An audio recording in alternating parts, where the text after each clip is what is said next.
Bien, buenos días amigos y amigas, estamos con ustedes ya iniciando nuestro programa Salud desde el Alma, con esa alegría, ese entusiasmo característico pues de quienes queremos cambiar nuestra vida, queremos mejorarla en todos los aspectos.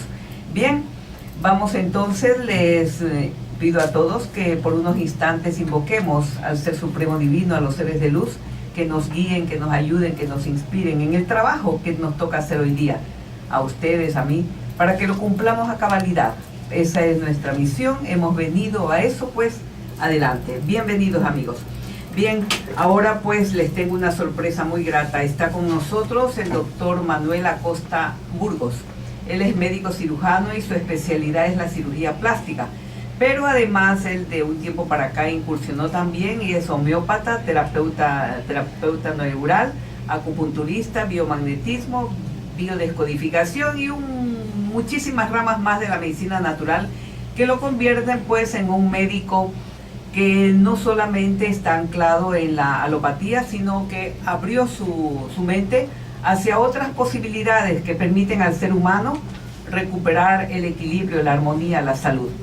Bienvenido Manuel, estamos pues muy dispuestos, con mucho entusiasmo por oírte. ¿Qué tema nos traes ahora? Bienvenido.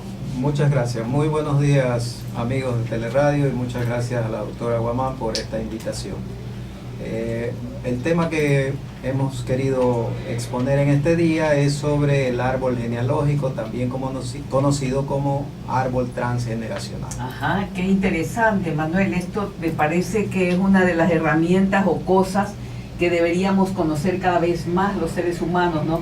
Saber qué es lo que pasa en nuestras vidas y qué pasó con nuestros antepasados. Tienes la palabra, Manuel. Sí, básicamente es un conocimiento de toda la información que podemos obtener que nos viene desde nuestros antepasados, ¿no? Se dice que cada uno de nosotros traemos a cuestas 3 generaciones anteriores, es decir, padres, abuelos y bisabuelos. Aproximadamente algo así como 16 personas que nos dan información constantemente desde el nacimiento. Como que no fuera suficiente con la nuestra, ¿no? Todavía cargar cuántas memorias allí de personas que a lo mejor ni hemos conocido, a la gran mayoría. Es cierto, este árbol, este enfoque transgeneracional como se lo denomina, en realidad es una forma de mirar nuestra genealogía o nuestra genética desde otro ángulo un poco diferente. Sí, porque hasta ahora lo que más se hacía para obtener el árbol genealógico era porque todos queríamos encontrar que a lo mejor en algún antepasado había algún personaje muy importante, un personaje relevante, millonario, sabio, que quién sabe, ¿no? Y queríamos conocer nuestro linaje. Pero ahora vemos que pueden haber otras cositas que tal vez no nos gustaría conocer. Así es, básicamente como menciona uno de los pioneros en esta temática, que es Alejandro Jodorowsky, él dice pues que en toda familia hay mucha basura. Ajá. Y básicamente esa basura es la que nosotros heredamos, pero gracias a estos métodos tenemos la oportunidad de limpiar nuestra genealogía. ¿Se puede limpiar? Así bueno. Es, se puede limpiar porque básicamente la técnica o el método se basa en fechas, nombres y ciertas particularidades que tenemos cada una de las personas. ¿Y si no tenemos los datos de nuestros ancestros? Si no hay los datos, porque a veces efectivamente no se conocen, existen otros métodos como por ejemplo se usa mucho una relajación profunda, se usa mucho la hipnosis ericksoniana para poder lograr tener la información de nuestros ancestros. O sea que uno debe estar preparado, ¿no?, con esas herramientas para poder encontrar datos, porque a la gran mayoría, más o menos en los casos de personas que ya pasan de los 40, 50 años, les va a ser muy difícil encontrar abuelos, bisabuelos. Tal vez para un niño pequeño les sea mucho más fácil. Claro, a veces no hay información porque justamente el árbol trata de que no tengamos esa información para que nosotros sigamos el orden o la encomienda que tiene el árbol para nosotros. O sea, hay muchos secretos, Justamente son los secretos los que nos producen ciertos trastornos de comportamiento o ciertas conductas especiales, o nos inclinan a realizar ciertas actividades, sea profesionales o de esparcimiento. O sea que no es la vocación cuando tú dices que las profesiones también son parte de aquellas cosas que heredamos y uno cree que toma tal o cual profesión como una vocación. Bueno, en realidad eso es lo que hemos creído siempre. Ajá. Pero nosotros traemos una programación predeterminada por nuestros ancestros, donde tenemos que cumplir ciertos mandatos de ellos, y lo hacemos con una fidelidad absoluta. Qué bárbaro, qué maravilla, ya no sé ni qué decir, si decir qué desastre, porque te imaginas vivir una vida que no quisiéramos vivirla, pero que aquel antepasado nos deja como herencia una cosa nefasta, porque si nos dejara dinerito o sabiduría, qué bueno, ¿no? Bueno, en realidad justamente de eso se trata el transgeneracional, de encontrarle el beneficio de esa información, no culpar a nuestros ancestros por lo que nos sucede, sino agradecerle y amarlos por todo el legado que ellos nos han dejado, para que nosotros podamos llevar una sobrevida exitosa y como nosotros quisiéramos. Sobre todo el hecho mismo de estar vivos, porque sin ellos no estaríamos presentes, ¿no? Con eso solo basta ya para tener una gratitud hacia ellos, aunque hayan cometido errores que sabemos que también era producto de su vivencia, ¿no? Tal vez ellos también fueron víctimas de abusos, de problemas de sus antepasados, y así venimos cargando un árbol a veces muy, como dicen algunos, tóxico y enfermo. Generalmente tenemos mucha información oculta, mucha información que no se ha dicho, por ejemplo, los hijos ilegítimos, o los abortos, o los matrimonios o los compromisos extramatrimoniales, que son cosas que no se cuentan, no se comentan, y por lo tanto son los que nos dejan huella en la información que recibimos al nacer. O sea que, ¿cuáles son los factores que más se encuentran entre los secretos? Tú acabas de mencionar uno, los abusos, los hijos fuera de matrimonio. ¿Qué otro tipo de secretos son los que trata la familia de ocultar? Porque mientras está viva esa generación, lo esconden. Y es más adelante cuando, ante la situación penosa que vive un miembro de la familia, con esta nueva técnica que tú estás hablando, que ¿cuántos años tendrá de promoción? Bueno, 30, se habla más, sí, aproximadamente unos 30 o 40 años desde que está en evolución, ¿no? Pero actualmente ha evolucionado mucho. Bastante, que ¿no? Permite pues ayudar al consultante a encontrar los motivos por los cuales en muchas ocasiones se encuentra viviendo situaciones que no comprende por qué debe de vivirlas, o pasando por ciertas enfermedades que no tienen ninguna explicación para la medicina científica. Y cuando la persona encuentra ese punto que estaba atándolo a esa enfermedad, ¿qué pasa con la persona? Si la persona lo encuentra y solo lo raciocinia, o sea, solo usa su razón para comprenderlo, no le va a servir de mucho. Pero si la persona vuelve a tener la vivencia, revive ese momento y utiliza la herramienta más importante que tenemos nosotros, que es el amor, para perdonarse a ella misma y perdonar a sus ancestros, es muy posible que la molestia, la enfermedad o el trastorno de comportamiento que esté sufriendo desaparezca. O sea que es importantísimo el conocer a nuestros ancestros. Y como digo, ¿no? Alguien me comentaba, me decía, he oído hablar de esto, pero para mí es imposible encontrar ningún rastro porque no soy de aquí.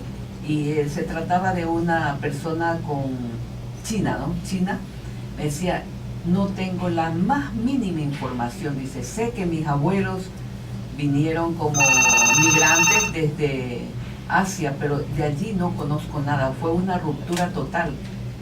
En esos casos será más difícil encontrar huellas.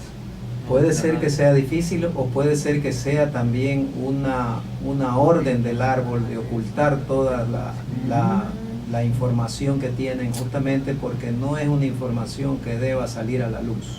Ah, ya, o sea, puede ser un recurso de la misma, del mismo inconsciente del familiar. clan. Pero todo está registrado en el inconsciente colectivo. Por eso decías tú que con una hipnosis ericksoniana o con una relajación profunda se podía sacar datos importantes. Acceder O sea a esos que datos. todos podríamos tener esa posibilidad. Todos los que queremos podemos saber. la posibilidad, porque también podemos bloquearnos y no ver la posibilidad. Mira, en verdad yo desde hace poco tiempo que tengo conocimiento de esto, me asombra mucho leer a autores como Henry Corbera, Salomón Sellán, cómo utilizan esta herramienta para sanar a sus pacientes, a sus consultantes. Es una maravilla. Bueno, vamos a seguir hablando de esto porque hay mucho tema y yo estoy muy interesada en conocer más sobre esto. Más para nosotros, me parece, como médicos y para toda persona, porque no importa que no sea médico. ¿Qué persona de cualquier profesión o aunque no tenga ninguna profesión no desearía saber por qué está viviendo, por ejemplo, una crisis económica persistente a pesar de los esfuerzos, a pesar del trabajo intenso que realiza, a pesar de todo lo que hace por cambiar su vida, no logra? Entonces, esto es bueno para todos, pero quienes hacemos terapias nos resulta importantísimo contar con esta herramienta, pero tenemos que hacer una pausa. Nos vamos a un pequeño corte comercial y estaremos nuevamente con ustedes en su programa Salud desde el Alma. Bien, amigos, estamos nuevamente con ustedes en su programa Salud desde el Alma y entrevistando al doctor Manuel Acosta. Bien, tengo una pregunta que me parece a mí es de manera pues muy importante, saber cómo puede uno sospechar que tiene algo que ver con sus ancestros. ¿Cuáles serían las formas de...? Porque en una conversación puede salir, ¿no? Exactamente. De personas que dicen, uy, te pareces muchísimo a la abuelita tanto. ¿Qué Así otras es. cosas se podrían? Claro, aparte del parecido físico y muchas ocasiones la repetición de los nombres en una familia, el trabajo del árbol básicamente es comprender de manera sutil estas repeticiones. Y entre las importantes, pues como decíamos, el nombre, la apariencia física. O sea que el nombre no es bueno, poner el nombre de los abuelos. Lo de bueno y malo, eso lo ponemos cada uno de nosotros, ¿no? Pero el hecho de que en una familia se transmita de generación en generación un mismo nombre durante 6, 7 generaciones, sí es una repetición que también podríamos llamar un exceso.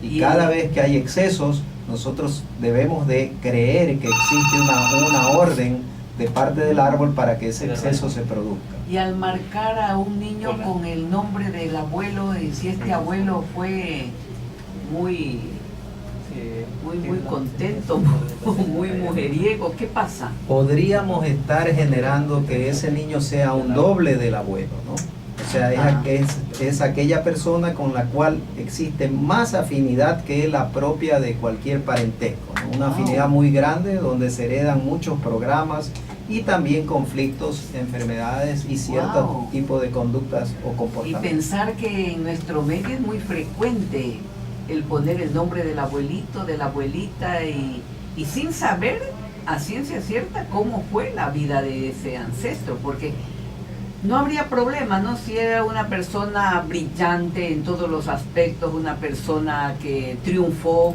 en su profesión, que tuvo una familia honesta o una familia estable, es bueno, ¿no? Pero ya creo que eso tú tenías previsto hablar. Bueno, sigamos analizando. Sí, como habíamos dicho, pues los nombres propios, los accidentes que ocurren en determinadas edades, ¿no?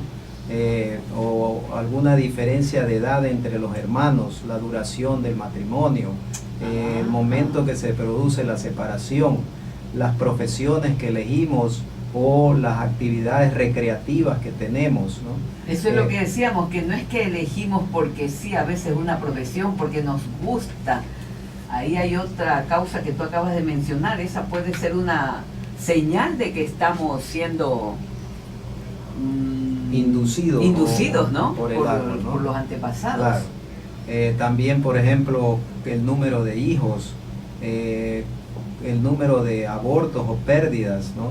Las fechas son muy importantes porque son fechas que coinciden en 2, 3, 4 generaciones, ¿no? Por ejemplo, un padre que fallece un día y su hija se casa después de 5 o 10 años en ese mismo día, o esa hija después de unos 5 o 10 años da a luz a su niño en el mismo día del fallecimiento del padre. ¿Todo eso influye? Todo eso tiene una simbología y una repercusión, porque en realidad, como habíamos dicho, son repeticiones, ¿no? Que están basadas en la fidelidad que nosotros le debemos al clan, ¿no? Wow. Mira que tiene muchísima trascendencia todo esto. Antes de que pasaras, tú mencionaste que el número de hijos también puede estar influenciado por un antepasado. Y el caso de las mujeres que no pueden tener hijos, ¿qué pasaría? En el caso de las mujeres que no pueden tener hijos, o los hombres también, que no pueden tener hijos, porque también hay hombres estériles, podría ser que se trate de una orden del clan para no reproducir esa genealogía. Normalmente la mujer que no puede tener hijos probablemente se vincule con parejas que tampoco pueden tener hijos. A lo mejor ellas son fértiles, pero claro, si ella es fértil, no. La pareja que coge no, o viceversa, ¿no? El hombre puede ser fértil, pero a la mujer que escoge no es fértil, ¿no? Porque hay una disposición del clan. ¿Cómo en qué caso, por ejemplo? Es que el clan busca otra oportunidad para redimirse o solucionar un fracaso.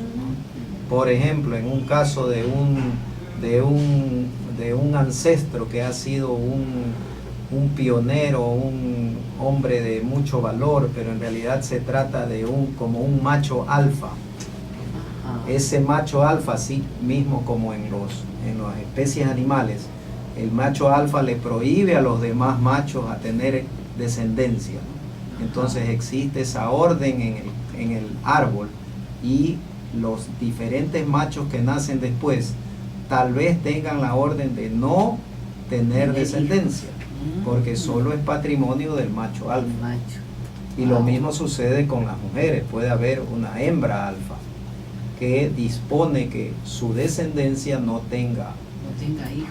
Mira, ¿cómo puede haber esto, no?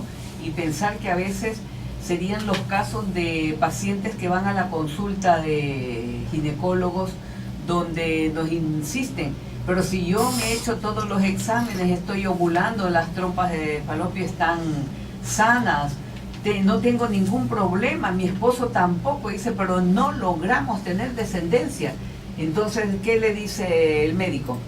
Es emocional, es psicológico, tú no tienes nada, tranquila, pero no logran tener embarazo. Ahí habría una explicación, ¿no? Lógico, ahí se podría averiguar, hacer un estudio del árbol genealógico transgeneracional para encontrar probablemente el para qué no existe esa reproducción.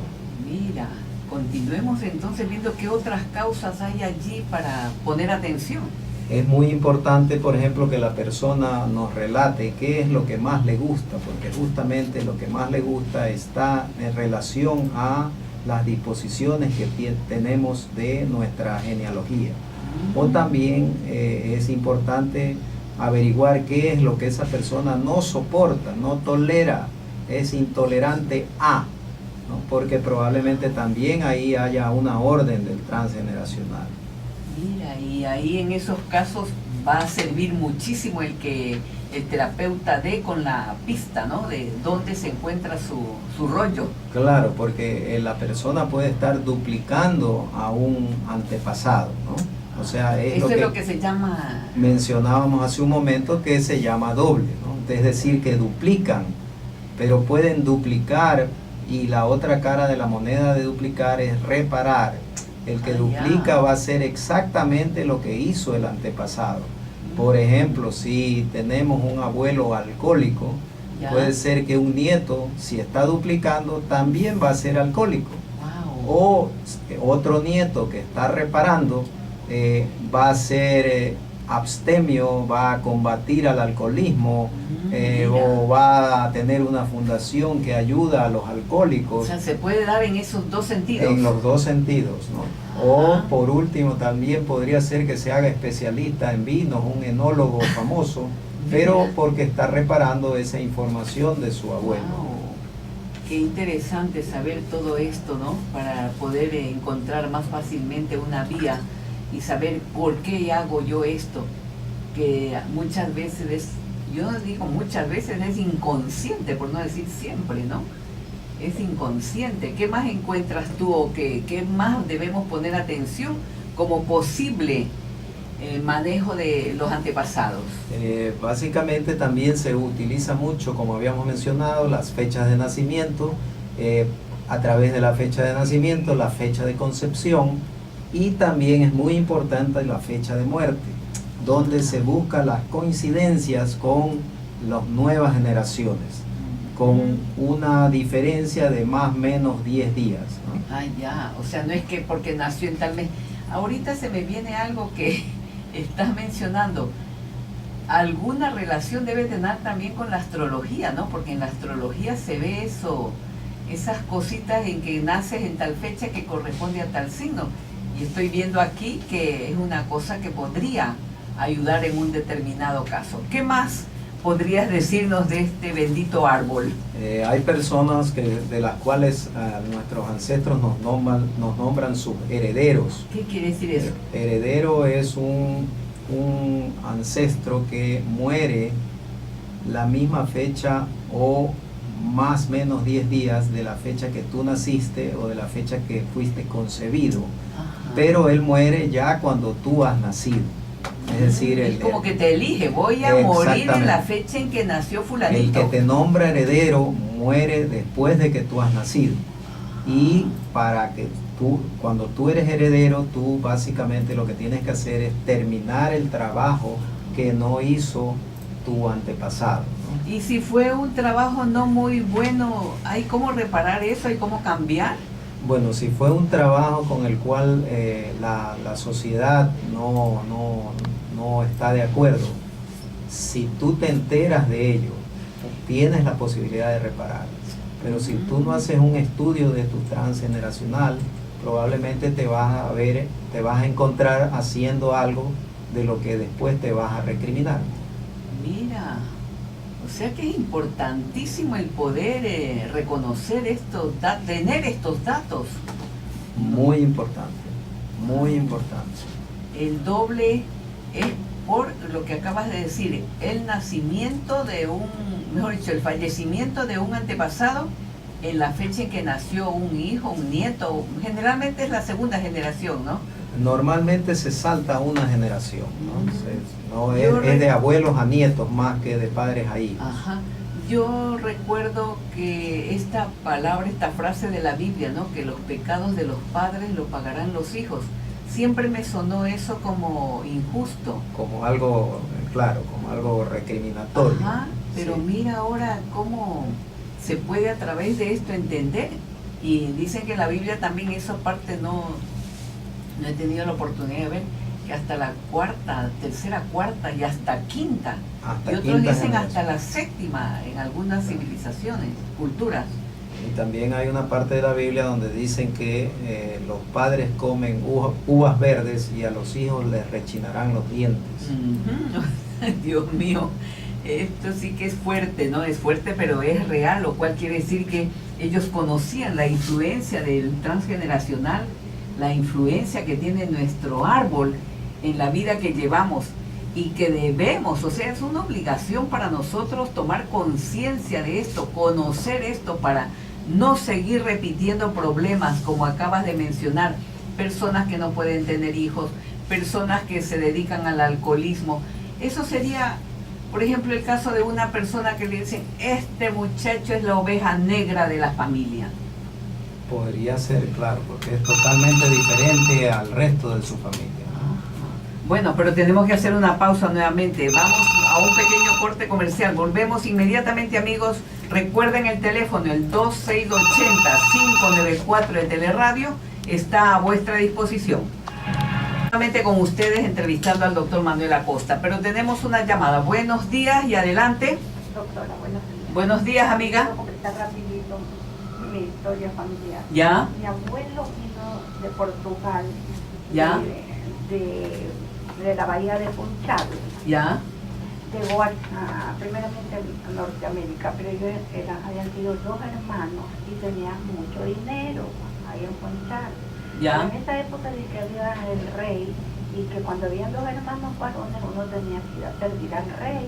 Entonces esa familia, que era como que dice, lo que llamamos pelucona, ya se venía a degradar, vamos a decir.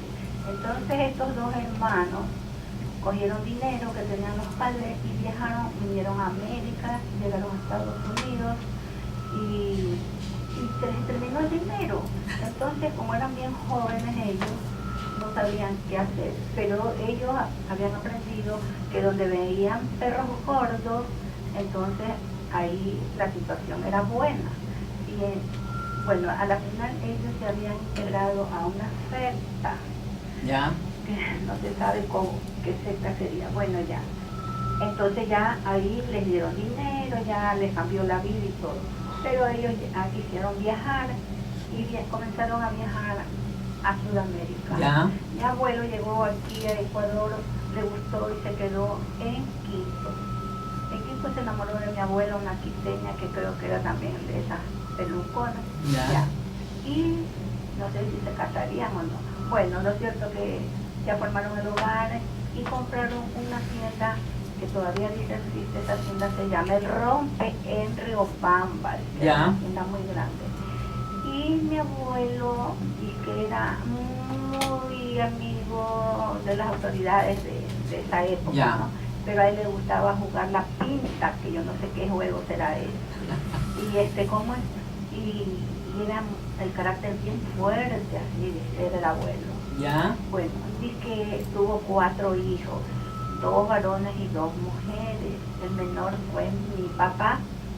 Entonces, una tarde comenzó a aparecer un hombre a los muchachos, vamos a decir, a mis tíos, que vivían en la hacienda, y les enseñaba dinero. En ese entonces circulaba mucho una moneda que se llamaba, que era de oro, ¿Ya? esterlina. ¿Ya? Entonces, los muchachos se asustaban y le decían a mi abuela, también pueden de haber dicho. Bueno, entonces mi abuelo le había dicho a mi abuela, ándate a la ciudad a bautizar nuevamente a los chicos. Hicieron dos casas, ¿Ya? la vieja y la nueva. Y le había dicho, cuando regresen te quedas en la casa nueva y yo voy a quedar en la casa vieja. Cuando mi abuela viajó para hacer nuevamente bautizar a los hijos, que mi tío y mi papá, encontró que la casa vieja donde quedó mi abuelito se había quemado y mi abuelito se quemó junto con la casa. ¿Ya? Pero para esto dije que mi abuelito decía, hoy día el diablo me deja plata o me voy a los cuernos de la Norteamérica. Porque dije, cuando él salió de esa secta, él tenía que regresar, le dieron fue permiso y él ya no regresó, entonces lo buscaba. ¿Y su pregunta, amiga, cuál es? Que el resultado de lo que fue mi abuelo lo pagan los hijos, porque yo vi a mis tíos que ninguno fueron felices, ni mi padre tampoco, y mucha pobreza. ¿Usted tiene fechas de nacimiento, tiene fechas de muerte, tiene nombres de los antepasados? No, de mi abuelo nomás. Pero le sé el nombre y un apellido nomás, no sé más. Sino esta historia siempre la conversaba porque decían que allí había fallecido. Claro, eso va a repercutir tremendamente porque hay muchos eventos dentro de la familia, de sus ancestros, que son fuertes, ¿no? Venir de otro continente, abrirse campo en un área, perder la fortuna, volver a hacerla, todo eso va a repercutir. Yo sí creo que después, amiga, usted tiene que hacerse ir, si usted desea o sus tíos hacer algún trabajo, pues buscar el especialista que le pueda ayudar en esto. Doctora, lo que pasa es que ya mis tíos fallecieron, pero ellos nunca fueron felices. Una tía tuvo dinero, pero nunca fue feliz. Y en el caso de la siguiente generación, en el caso suyo, su familia, ¿cómo están? Bueno, mi vida, nosotros somos de la clase media, pues así. No tienen problemas. Un poquito problemas sí de familia, sí, pero así no. Una prima mía viajó a hospital, pero ella lo que viajó fue a traer dinero porque allá vi que había una herencia, pero ella no me acercó. O sea, no hay Ahora mayores. a mí me da recelo de mis hijos porque yo no... Lástima que no tenga nombres, pero sí con lo que estamos hablando, yo pienso, amiga, que usted podría más adelante tomar contacto con quienes están preparándose en este campo para que la puedan ayudar y sus hijos tengan una idea más clara de lo que se puede venir para ellos, lo que están heredando de ellos y liberarse. Sí, es posible eso, amiga, ¿sí? Gracias a usted por compartir su historia. Bien, José. Manuel, ¿qué más tenemos aquí para conversar acerca de este tema importantísimo? ¿Aló? Tenemos otra llamada. Buenos días, adelante. ¿Aló? Buenos días, adelante. No deja el programa al aire, Carlito, hablemos con él. Bien, vamos entonces, Manuel, a ver qué otro punto importante en estos casos. ¿Qué pasa con aquellos niños que vienen después de que ha muerto un hermanito que le antecede o que la mamá ha abortado? ¿Espontáneamente o provocado? ¿Qué es lo que sucede en esos niños? Algunos casos de autismo o de este síndrome tan conocido en la actualidad, que es el síndrome de hiperactividad de los niños, como antecedentes ellos tienen o un fallecimiento de un hermano anterior o la pérdida a través de un aborto o una pérdida espontánea, ¿no? En la historia de la familia, de la cual los niños, los nacidos. O sea que repercute en ese niño que viene después de una muerte, después de un aborto. Puede repercutir. Sí, vamos a ver. Tenemos una llamada. Sí. Buenos días, adelante. Buenos días, doctora. Sí, amigo, buenos días. Mire, doctora, todo esto que se está diciendo a través del programa es importantísimo. Sí. Por eso mi pregunta es, ¿qué relación tiene la reencarnación de nuestros seres humanos? Que todavía la oímos bien, pero no tenemos un contexto claro en nuestra cultura. Gracias, doctora. Gracias, amigo. Sí, gracias por su llamada. Sí, esto de la reencarnación es una forma de ver cómo la vida continúa. El espíritu lo que hace es utilizar un instrumento para venir a aprender cada vez un poquito más. Es eso, simplemente.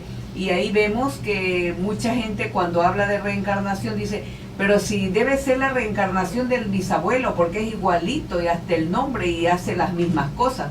Es una cosa que es una creencia más que hay de la reencarnación en unas religiones orientales, ¿no? Y que se pueden aplicar perfectamente a esto del árbol genealógico o transgeneracional, que estamos heredando todo el proyecto sentido, todo el programa de vida de esa persona que coincide con la fecha en que nacemos nosotros. Y estamos mencionando ahora el aspecto de qué pasa con los niños que vienen después de que ha habido mamá abortado o se le ha muerto un bebé. Tenemos otra llamada. Buenos días, adelante. Buen día, doctora. ¿Usted cree que todo eso que ustedes están hablando tenga que ver con esta situación? Mire, mi esposo es un hombre ya de 45 años. ¿Ya? Nunca ha progresado en su trabajo, en sus negocios. Es un hombre que ha tenido los negocios ahí para hacerlos y al otro día todo le sale mal. Ha perdido mucho, o sea, está mal en su trabajo. Y creo que algo tiene que ver porque su madre, o sea, sus padres son divorciados, su papá, ellos son 3 hermanos. Su padre nunca se preocupó por ellos, creo que nunca los quiso. Y es un hombre que tuvo mucho dinero, o sea, y mi esposo nunca logra salir en sus negocios, nunca. Sí, tiene que ver, amiga. Algo, o sea, como que él quiere sacar la cabeza del Claro. hoyo y hay algo que lo hunde. Así O sea, es. no sé qué puede hacer. ¿Usted cree que en algo ha influido eso? Gracias. Es completamente real esa posibilidad, esa sospecha que tienen ustedes, está fundada en lo que estamos hablando. Yo le recomiendo, amiga, que cuando tenga todos los datos, trate de conseguir las fechas de nacimiento de los antepasados, la fecha de muerte de los ancestros de su esposo, cuándo se casaron o qué accidente hubo, qué conflicto hubo, que trate de tener todos los datos, o por lo menos un número importante, ¿no?, de datos, y luego llama usted a Ollantay para indicarle, porque hay personas que se están formando en esta temática y están ayudando muchísimo a resolver estos problemas. Bien, sigamos, Manuel, conversando sobre este punto que acabas de mencionar, de los niños hiperactivos con déficit de atención, con autismo. ¿Qué es lo que están ellos viviendo? ¿Por qué? Una explicación muy gráfica que encontré en uno de los libros que hablan sobre el tema, hacen una similitud que es como cuando un niño, como que uno va a una estación de ferrocarril y a tomar el tren. Ese es antes del nacimiento.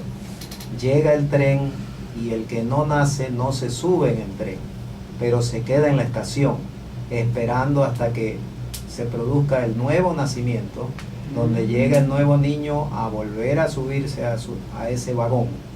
Y en el momento que se abre el vagón, se sube el niño que va a nacer, pero también se sube el niño que no nació. Ahí.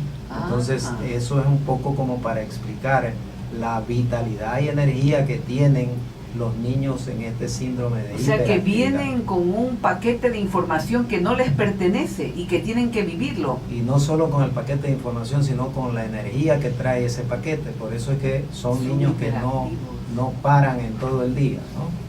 Mira. Y básicamente el manejo convencional es eliminar un poco esa gran cantidad de energía. ¿Eso es lo que llaman el duelo? ¿O qué sería allí?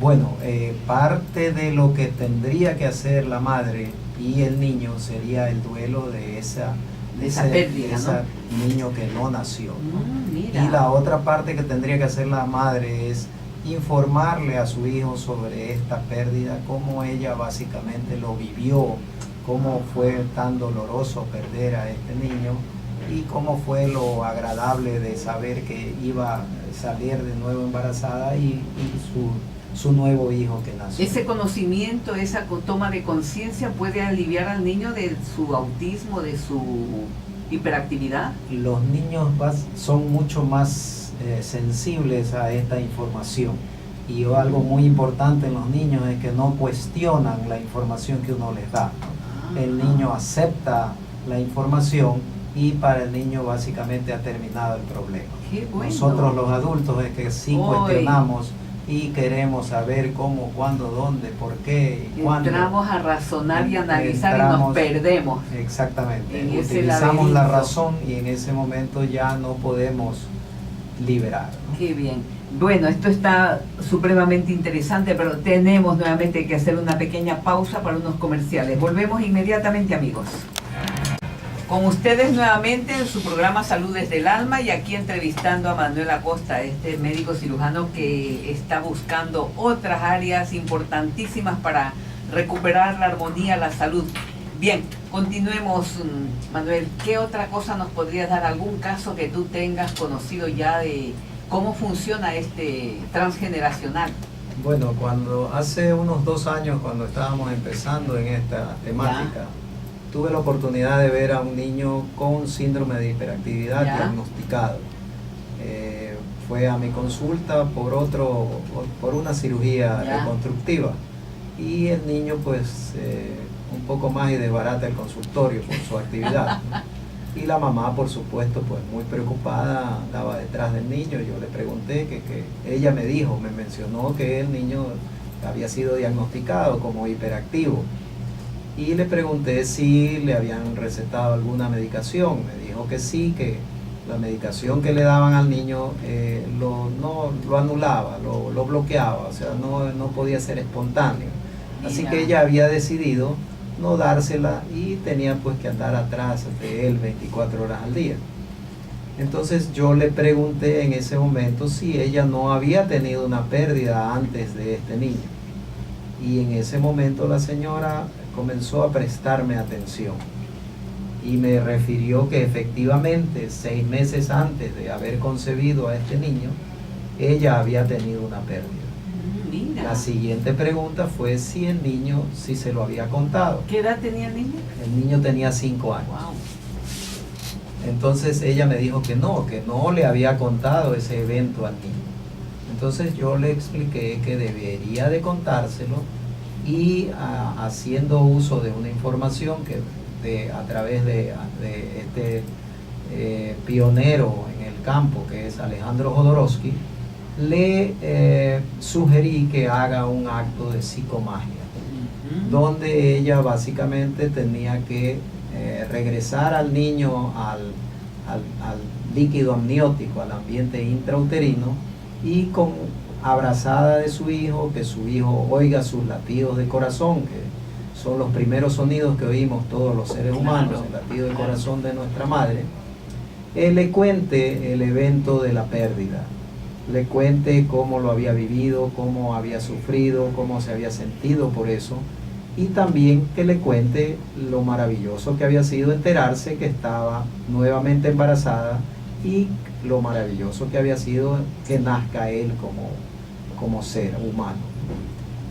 Tuve oportunidad de verla a esta señora al poco tiempo, más o menos a las 3 semanas, donde ella me relató que efectivamente el cambio había sido dramático y, como comentaba, este niño se sometió a un procedimiento quirúrgico y ella de broma me decía que en la casa referían que le habían cambiado al niño en el hospital, ¿no? Que le habían dado otro al niño porque ese no era el que se había operado.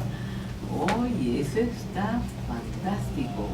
Maravilloso poder hacer con un sencillo psicodrama, psicomagia, ¿no? Poder cambiar la vida de la familia entera, porque un niño hiperactivo es tremendo, agotador poder convivir y ver que la medicina convencional no tiene otro recurso que dopar a los niños para que no molesten, nada más. ¿Qué otro caso tú nos podrías confiar que hayas tenido? Bueno, otro caso que se me ocurre también es de una niña de aproximadamente 12 o 13 años con crisis asmática. Ella pues había recibido todo el tratamiento que se utiliza en estos episodios, pero las crisis no paraban. Ella tenía mínimo 1 o 2 crisis al mes. ¿Ya? Le pedía a la mamá que haga una historia de todo lo que fue su embarazo, y en esa historia... Sí, tenemos una llamada. Buenos días, adelante. Doctora, buenos días. Buenos días, amiga. Saber, primeramente la felicito por su programa. Gracias, Me amiga. gustaría saber a dónde yo puedo localizar al doctor para que yo tengo un nieto así hiperactivo para llevarlo. Ya le vamos a dar el número, sí. En Ya. este mismo momento, sí, anótelo. Otra preguntita, disculpe. Yo tengo a mi mamá que ella, ¿cómo le puedo decir? Ella, la memoria, perdió la memoria. ¿Y cómo se podría hacer? ¿El doctor podría hacer algo o hay otra forma cómo hacer para que ella recupere la memoria? ¿Qué edad tiene su mamá? Mi mamá ahorita tiene 75 años, va para 76 años. Ajá. Pero doctora, le digo algo, no es ese Alzheimer, porque ella, como le digo, sí reconoce ciertas cosas, pero hay cosas, por ejemplo, no puede irse al centro donde ella vive, no va sola, hay cosas que se olvidan. Claro, puede haber problemas de tipo de demencia senil, como puede ser también una dificultad en la circulación de los vasos hacia el cerebro. Eso puede ser, o sea, ella debe ser bien valorada primero para descartar un problema vascular que es lo que impide que haya una buena oxigenación a nivel cerebral. ¿Cómo yo podría hacer, doctora? ¿A dónde la podría llevar? Primero Yo donde- me desespero porque ella, o sea, no se acuerda. Donde un neurólogo primero. Primeramente. Sí, primero para que descarte un problema de obstrucción o disminución de la circulación cerebral. Ya, Eso es primero.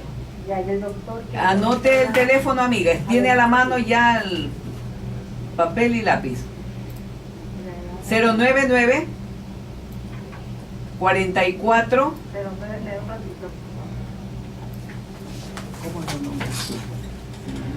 A ver, aló. 099, ya, 099 ya, 441 441 6757 6757. o al convencional A ver, el convencional. 238 Ya, 98 ya, 27. 27. Ya, Sí. muy amable, doctora, Bien, gracias. gracias a usted. Tenemos ya poco tiempo, Manuel, así es que nos cuentas rapidito ese caso. Bueno, ese caso de esta niña con crisis asmática, resulta que durante el embarazo, pues la madre había vivido ciertas situaciones de traición del padre de esta niña, no quería tener a la niña cuando se entera que estaba embarazada, e incluso parece que intentó someterse a un procedimiento para interrumpir el embarazo. Por supuesto la hija no se le había contado, entonces le recomendamos pues que lo haga, ¿no? Y por supuesto la señora se opuso a esto porque como le explica a una casi señorita que tú has querido eliminarla. Pero le recomendamos asimismo, siguiendo las instrucciones de los maestros, que lo haga cuando ella esté dormida, ¿no? Eso. Que se acueste junto a ella, que asimismo que la niña escuche sus latidos de corazón y que le cuente solo con la mente, no necesariamente la palabra, porque el vínculo que existe entre los miembros del clan, tenemos un inconsciente del clan, ¿no? A través del inconsciente podemos comunicarnos. Esta señora así lo hizo y tengo entendido que hasta la fecha ya no presenta a la niña las crisis de su asma, aunque me comenta la madre que no quiere dejar todavía su nebulizador con broncodilatadores, porque Tiene miedo, tanto ¿no? tiempo que lo ha usado y esperemos que lo deje pronto. Muy bien, muy interesante, Manuel, pero tenemos que despedirnos porque ya es la hora. Así es que te agradezco muchísimo tu participación. Quiero comprometerte de una vez para una próxima entrevista. Te agradezco sobremanera. Bueno, a ustedes amigos y amigas radioescuchas también muchísimas gracias. Que tengan un hermoso día y que Dios los bendiga.